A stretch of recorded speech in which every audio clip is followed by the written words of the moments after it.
Juízes 8. Os efraimitas perguntaram, então, a Gideão: Por que você nos tratou dessa forma? Por que não nos chamou quando foi lutar contra Midian?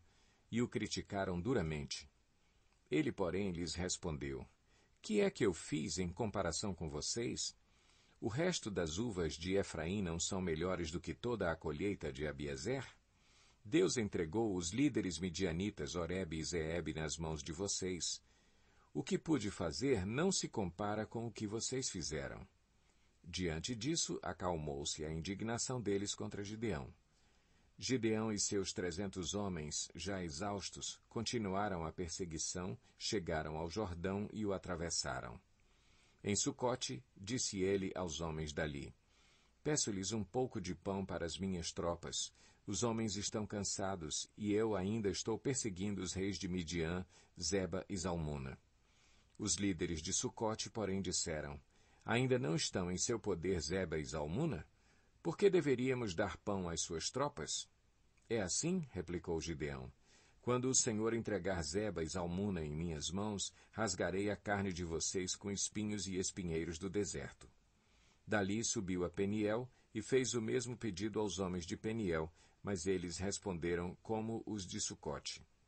Aos homens de Peniel, ele disse: Quando eu voltar triunfante, destruirei esta fortaleza. Ora, Zeba e Zalmuna estavam em Carcor, e com eles cerca de 15.000 homens. Estes foram todos os que sobraram dos exércitos dos povos que vinham do leste, pois 120.000 homens que portavam espada tinham sido mortos. Gideão subiu pela rota dos nômades, a leste de Noba e Jogbeá, e atacou de surpresa o exército. Zeba e Zalmuna, os 2 reis de Midian, fugiram, mas ele os perseguiu e os capturou, derrotando também o exército. Depois, Gideão, filho de Joás, voltou da batalha pela subida de Eres. Ele capturou um jovem de Sucote e o interrogou. E o jovem escreveu para Gideão os nomes dos 77 líderes e autoridades da cidade. Gideão foi então a Sucote e disse aos homens de lá: Aqui estão Zeba e Zalmuna, acerca dos quais vocês zombaram de mim, dizendo: Ainda não estão em seu poder Zeba e Zalmuna? Por que deveríamos dar pão aos seus homens exaustos?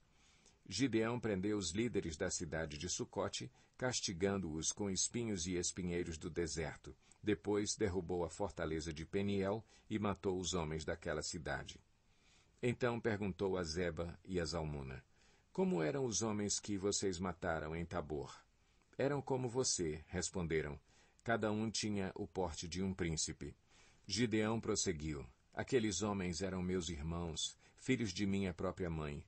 Juro pelo nome do Senhor que, se vocês tivessem poupado a vida deles, eu não mataria vocês. E Gideão voltou-se para Jéter, seu filho mais velho, e lhe disse: Mate-os. Jéter, porém, teve medo e não desembainhou a espada, pois era muito jovem. Mas Zeba e Zalmuna disseram: Venha, mate-nos você mesmo. Isso exige coragem de homem. Então Gideão avançou e os matou, e tirou os enfeites do pescoço dos camelos deles. Os israelitas disseram a Gideão: Reine sobre nós, você, seu filho e seu neto, pois você nos libertou das mãos de Midian. Não reinarei sobre vocês, respondeu-lhe Gideão, nem meu filho reinará sobre vocês. O Senhor reinará sobre vocês. E prosseguiu: Só lhes faço um pedido, que cada um de vocês me dê um brinco da sua parte dos despojos. Os ismaelitas costumavam usar brincos de ouro. Eles responderam: De boa vontade os daremos a você. Então estenderam uma capa, e cada homem jogou sobre ela um brinco tirado dos seus despojos.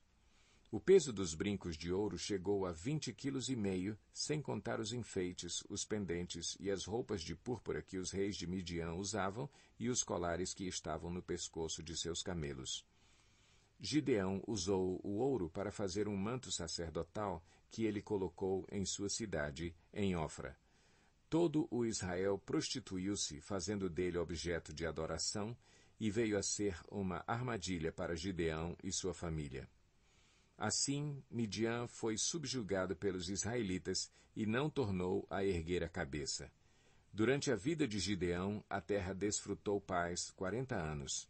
Jerubaal, filho de Joás, retirou-se e foi para casa, onde ficou morando. Teve 70 filhos, todos gerados por ele, pois tinha muitas mulheres. Sua concubina, que morava em Siquém, também lhe deu um filho, a quem ele deu o nome de Abimeleque. Gideão, filho de Joás, morreu em idade avançada e foi sepultado no túmulo de seu pai, Joás, em Ofra dos Abiesritas.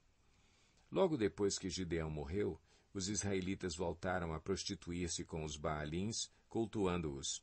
Ergueram Baal-Berite como seu Deus e não se lembraram do Senhor, o seu Deus, que os tinha livrado das mãos dos seus inimigos em redor. Também não foram bondosos com a família de Jerubaal, isto é, Gideão, pois não reconheceram todo o bem que ele tinha feito a Israel.